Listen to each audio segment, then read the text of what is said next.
Class 10 का है प्रश्नावली 3D। क्लास 10 का है प्रश्नावली 3D। लिखा है निम्नलिखित समीकरणों को गुणनखंड विधि से हल करना है। यानी हम सवाल नंबर कौन से लेके चले हैं, 10 नंबर का सवाल है, यानी क्वेश्चन नंबर 10 है। इनको हमको क्या करना है, यानी इनको हमको समीकरण बनाकर गुणनखंड विधि से हल करना है। लिखा है x माइनस 3/x बराबर 1/2 लिखेंगे हल। जैसे हल लिखेंगे 1/x, यानी हमारा समीकरण दिया है। सबसे पहले लिखेंगे जो चीज दिया रहता है उसको लिखते हैं दिया है समीकरण, यानी हमारा समीकरण क्या है, दिया हुआ है। हमारा समीकरण दिया हुआ है, हमको क्या करना, लिखा है निम्नलिखित समीकरण गुणनखंड विधि से हल करेंगे। सवाल नंबर है 10। लिखा है x माइनस 3/x बराबर 1/2, यानी हम क्या करेंगे, इनको द्विघात समीकरण बनाएंगे और गुणनखंड विधि में हल करेंगे। यानी लिखेंगे दिया है समीकरण, यानी हमारा समीकरण दिया हुआ है। यहाँ पे लिखेंगे बराबर का चिन्ह, कितना दिया है, x माइनस 3/x बराबर 1/2। अब ध्यान देंगे x माइनस 3/x है, यानी अंश बटा हर है, x में 1 से भाग देंगे, बराबर हो गया। x/1 माइनस 3/x दोनों बराबर हो गया, बराबर 1/2, ये भी अंश बटा हर है। अब हम ध्यान देंगे 1 और x का एलसीएम हमारा x हो जाएगा। x से गुणा तिर्यक होगा, यानी x से x में गुणा होगा, 1 से 3 में गुणा होगा, तो हो जाएगा x से x में x² माइनस 3 बराबर 1/2। अब हम ध्यान देंगे x² माइनस 3/x बराबर 1/2, अंश बटा हर, तो हम क्या करते हैं, तिर्यक गुणा कर देंगे। तिर्यक यानी 2 से गुणा होगा x² माइनस 3 में, 1 से गुणा होगा x में। लिखेंगे तिर्यक गुणा करने पे, तिर्यक गुणा करने पे बराबर का चिन्ह दे देंगे। 2 से गुणा हो जाएगा x² में, यानी 2x² हो जाएगा, 3 दूनी 6, x एकम x। अब हम ध्यान देंगे 2 पे x पे, यानी 2x² माइनस 6 बायां पक्ष है और x दाहिना पक्ष है। हम क्या कर रहे हैं, प्लस दाहिने पक्ष में है, दाहिने पक्ष में प्लस है, हम लेकर आ रहे हैं किधर, बाएं किधर, क्या हो जाएगा माइनस। यहाँ पे लिखेंगे बराबर 2x² माइनस x माइनस 6, यहाँ पर कुछ नहीं बचा तो 0 लिखेंगे, यानी द्विघात समीकरण आ गया। यानी 2x पे 2 घात, यानी घात जिसका घात 2 हो, यानी क्या होगा, द्विघात समीकरण हो जाएगा, स्क्वायर वर्ग करते हैं, यानी 2x² माइनस x माइनस 6 बराबर 0, यानी जिस पे 2 घात वो द्विघात समीकरण हो जाता है। जैसे हम यहाँ में लिखेंगे 1 पे 2 घात, x पे 2 घात, m पे 2 घात, ये क्या हो गया, डायरेक्ट ये क्या होगा, द्विघात समीकरण में हो गया, यानी जिस पे 2 घात उसको क्या कहते हैं, द्विघात समीकरण बोलेंगे। तो यहाँ पे है 2x² माइनस x माइनस 6 बराबर 0। अब ध्यान देंगे इनको हम क्या करेंगे, द्विघात समीकरण के मानक स्वरूप से इसकी तुलना कर देते हैं, ax² plus px plus c बराबर 0। अब ध्यान देंगे a के हमारा मान कितना दिया हुआ है, 2 है, कामा b के मान दिया हुआ है 1, यानी x का मान 1 होता है, तथा c का मान -6 है।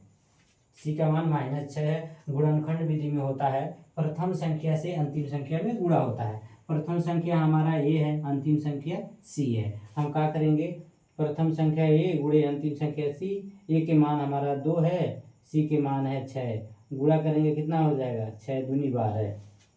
अब ध्यान देंगे 2x² माइनस x माइनस 6 बराबर 0। अब ध्यान देंगे जोड़ने घटाने पे माइनस x आना चाहिए, प्रथम और अंतिम पद को गुणा करने पे 12, यानी गुणा करने पे 12 आना चाहिए। ये दोनों पद जो है -x, जोड़ने घटाने पे -x आ जाना चाहिए, और दोनों पद या दोनों फैक्टर के गुणा करने पे 12 आ जाना चाहिए, क्योंकि प्रथम संख्या और अंतिम संख्या में गुणा होगा, 2 छक्का 12, यानी गुणा करने पे 12 आ जाना चाहिए, जोड़ने घटाने पे -x आ जाना चाहिए। तो हम हम क्या करेंगे, 12 को हम गुणनखंड विधि से तोड़ देंगे, 4 तिहाई 12, 2 छक्का भी 12 होता है, 4 तिहाई 12 होता है, 4 तिहाई 12 कट गया, 3 एकम 3 पूरा कट गया, यानी 4 गुणे 3 करेंगे तो 3 चौको कितना होता है, 12, 3 चौको 12 होता है, -4x में से प्लस 3x को हम क्या करेंगे, घटा रहे हैं, तो बचेगा -x, क्योंकि -4x में से प्लस 3x जाएगा तो -x बच जाएगा, यानी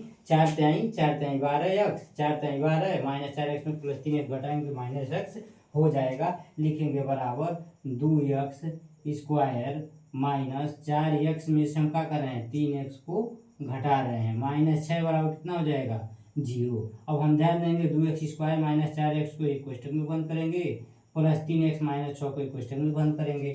अब हम ध्यान देंगे यहाँ पे 2x पे 2 घात है, यानी 2 भी है और x पे 2 घात भी है। यहाँ पे -4x है, यहाँ पे 3 है और यहाँ पे 6 है। तो हम क्या करेंगे यहाँ से 2x को कॉमन कर लिया तो यहाँ पे बचेगा x, क्योंकि 2x से गुणा x में होगा तो 2x स्क्वायर माइनस यहाँ पे क्या करेंगे 2 दूनी 4, x कॉमन हो गया, यहाँ पे बचा 4, 2 दूनी 4 यानी कितना होगा 2x से गुणा x में होगा 2x स्क्वायर माइनस 2 दूनी 4x, प्लस 3 को कॉमन करेंगे तो बचेगा x माइनस 2, क्योंकि गुणा जब करेंगे 3 और x में करेंगे तो 3x हो जाएगा, 3 दूनी 6 बराबर क्या हो जाएगा 0। अब हम ध्यान देंगे 2x गुणे x माइनस 2 प्लस 3 गुणे x माइनस 2, दोनों क्वेश्चन में x माइनस 2 है, हम कॉमन कर लेंगे।